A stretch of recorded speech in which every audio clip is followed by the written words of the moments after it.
I got this new robe somebody sent to me, and I love it.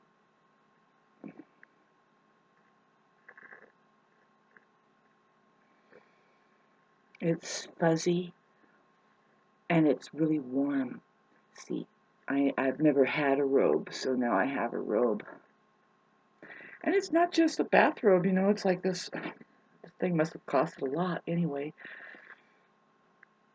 With Mars square Pluto today, I had a gut-wrenching thing happen while it was in the evening yesterday. Coyote came and managed to pluck away one of my chickens. I was really loving this set of two baby chickens. A hawk came and got one out of the three and left the two, but there was this one little baby chicken out of the three that I just loved so much. Well, the coyote just came and snagged it up. It was towards the evening, and they're all kind of filing in, and I had my back turned. I was in here. It's just that time of year where they pick up hunting, and they pick up in the frequency of hunting to, I guess to get fattened up and get ready for wintertime. My yard has a lot going on in it. It has rabbits and quails, and so bobcats come here, and hawks and owls and all kinds of predators come to hunt the rabbits and the quails, and they've always come across, well, in the past 12 years, they've always come across the chickens. So the fence in the back has detoured a lot of random, insane killings. I insist on having them roam free range. And uh, over the last 12 years, my roosters have been doing husbandry right there, and I save a certain kind of rooster.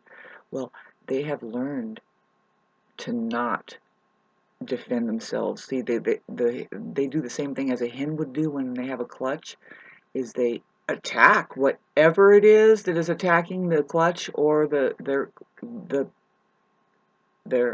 hens, and that means they run right into the mouth of the predator. Well, my roosters do not do that now.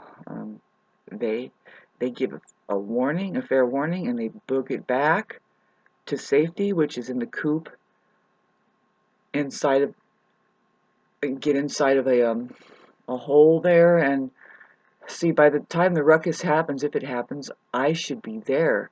Really, I should be there all the time and not really turning my back on them.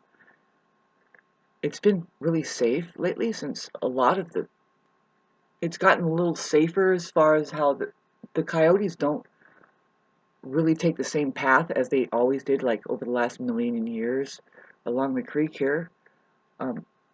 I left a pathway there. It's the fish and game trail, and yeah, so, but my fence is a hell of a detour. It's the front yard that I have a plan for, a little makeshift fence that would detour them pretty good, and even make a scarecrow. They're just now like the only place they can come and hunt. They used to hunt in the yard next door, which harbored the rabbits more. For some reason, I would see the rabbits over there. They would be sunbathing and stuff, so the smell of the rabbits would be over there, and because it's a clearing. Well, now that they put up a fence around their yard, the rabbits don't really, I don't think they can get through there as easy. I don't know what they're doing. Maybe they are getting through in some places.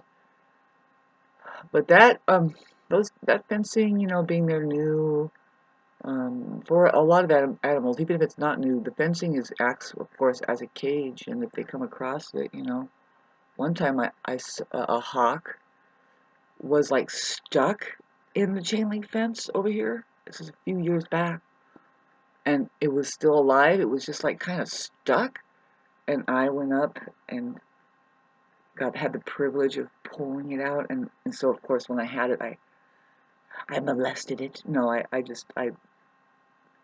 really got a load of how light and sleek it was. It was a sparrowhawk kind of a thing, and I got to pet it and straighten its feathers out. And I remember I thought this thing can really bite me and take my eye or just take a chunk out, but it didn't. We had a moment. It was like you're helping me. And I'm like yes, and then I let it fly away. Um, that happened a couple times with a different bird stuck in between inside of a darn chain link fence. Anyway, horrific shit. I don't like fences. You know, you can create your own bubble, and that's what I feel I have to do. I mean, this thing that's happening with this, I think it's just one coyote. And I think I know this coyote for the last 7 years or more. Just, getting into a bad habit, really, you know. Other people, there's a lot more animals everywhere on this street, let alone now in Idlewild, particularly cats, which is sad to think. My cat stays in because she had an incident happen a year ago that really scared the hell out of her, and she was severely injured. I didn't see any blood or anything, but her back leg was like, it seemed like it was almost broken or something, but or highly sprained, and she does not go outside anymore. Ever since then, over the winter time, I was keeping a litter box for her. She never had a litter box. She's 16 years old. She knows about the coyotes. You know, my animals learn about things, and they're doing a little bit more out there, and they're doing things for me and functional. You know, anyway, it's getting time. You know, like I said, wintertime is when the coyotes in particular and the bobcats pick up hunting frequency. Everything does, and even me. You know, you get a little bit more hungrier right before a storm or something like that, and the asphalt over here, I could swear is affecting my body in a lot of ways, but particularly it's like it gives you a bigger appetite or something. It makes you get a hunger pang uh, more easily. And I akin it to, well, it's because your body is fighting off toxins in the air, and it needs a little more better. You should really watch out what you eat, because the foods that you're eating can align to the toxins that you're combating, and right there you can get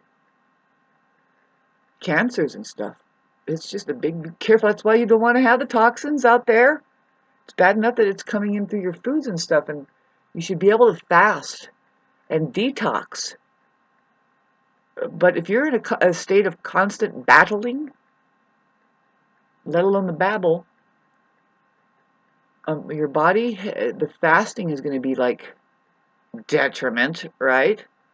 You're supposed to be detoxing, and your body actually kicks in its immune system and everything. It's kind of like just, I understand it as flushing out, but it's really alivening up. It's awakening your body to survive, and it's a healthy awakening. It's not like on top of all the toxins and everything, throw some more toxins in it to get your immune system going. That's what the vaccines are doing. It's like, no, fast, fast, until you nearly starve to death. I say do it for 40 days. Some people are like, I did 40 hours. I said, we'll try 40 days. Fast really intensely every other day, but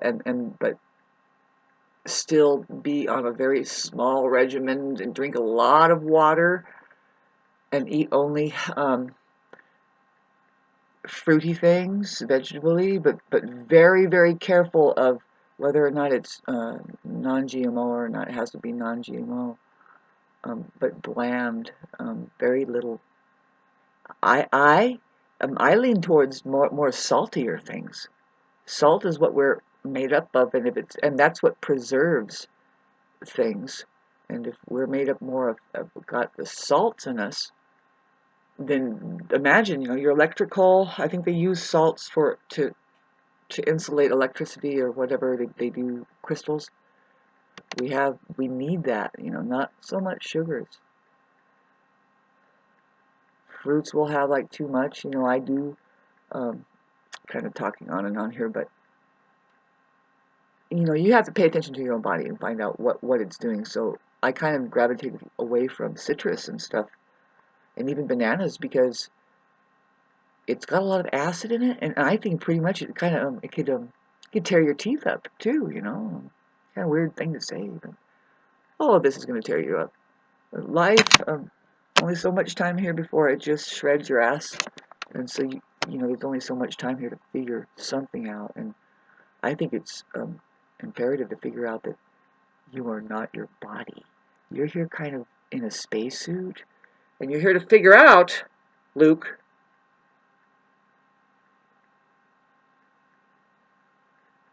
what's worth the sacrifice.